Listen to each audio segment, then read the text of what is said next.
ఉదయం నుంచి సాయంత్రం దాకా బావ అయితే పని చేసి వచ్చాడు కదండి. ఇంకా రాజీ నేను సెంటర్కి వెళ్ళి ఇంకా చికెన్ అయితే తీసుకొస్తాను కర్రీ చేయవా అని చెప్పేశాడు.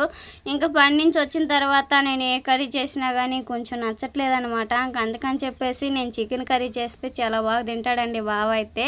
సెంటర్కి వెళ్ళి చికెన్ తెచ్చుకుంటాను రాజీ, నేను వచ్చేలేకే ఇంక మొత్తం రెడీ చేసుకో అని చెప్పేసేలేకే ఇంట్లో ఉన్న మొత్తం అయితే వెజిటేబుల్ కట్ చేసేసాను. అల్లం వెల్లుల్లి పేస్ట్ కూడా నూరేసుకున్నాను. ఇంకా స్టవ్ ముట్టించేసి కడాయి పెట్టేసి ఆయిల్ అయితే బాగా వేడిన తర్వాత ఉల్లిపాయ పచ్చిమిర్చి వేసేసుకొని ఫ్రై చేసిన తర్వాత అల్లం వెల్లుల్లి పేస్ట్ కూడా ఇంకా మొత్తం అయితే ఆయిల్ అయితే ఫ్రై చేసుకుంటూ ఉన్నాను. నేను ఎప్పుడు చికెన్ కర్రీ చేసినా కానీ చికెన్ ముక్కలు అనేది ఉడకబెడతాను. ఈసారి అయితే ఇంకా ఉడకబెట్టకుండా ఆయిల్లోనే ఫ్రై చేస్తూ ఉన్నాను. ఆ విధంగా మొత్తం ఆయిల్లో బాగా మగ్గిన తర్వాత కల్లుప్పు ఇంకా ఇంట్లో తయారు చేసిన అన్ని రకాల దినుసులు కలిపిన సాంబార్ పొడి కూడా వేసేసానండి. కదేస్తేనమాట మన కర్రీ ఫ్లేవర్ అనేది మంచి టేస్టింగ్ వచ్చింది.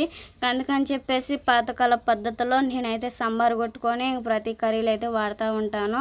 ఇంక టమాటాలు కూడా వేసేసుకొని ఒక 2 నిమిషాలు అయితే బాగా ఉడకని చేసుకోవాలి. ఆ సాంబార్ పొడి గురించి తెలియని వాళ్ళు అయితే ఇంకా మనం సాంబార్లో వేసుకునే పొడి అని చెప్పేసి చాలామంది చాలా కామెంట్స్ అయితే పెట్టారు. ఇంకా మీకు తెలియాలంటే నేను సాంబార్ కూడా ఏ విధంగా చేశానని కూడా ఒక వీడియో అయితే పెడతాను చూడండి.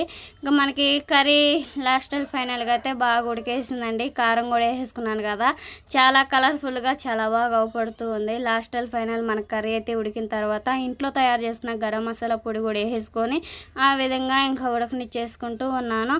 బావకైతే గెట్ కర్రీ తీస్తే ఇంకా చాలా ఇష్టం అనమాట. అంటే చుక్క వాటర్ కూడా పోయకుండా ఉండే కర్రీ అయితే ఇంకా బావకైతే తీసి పక్కన పెట్టేసి భోజనం అయితే వడ్డిచ్చేసాను.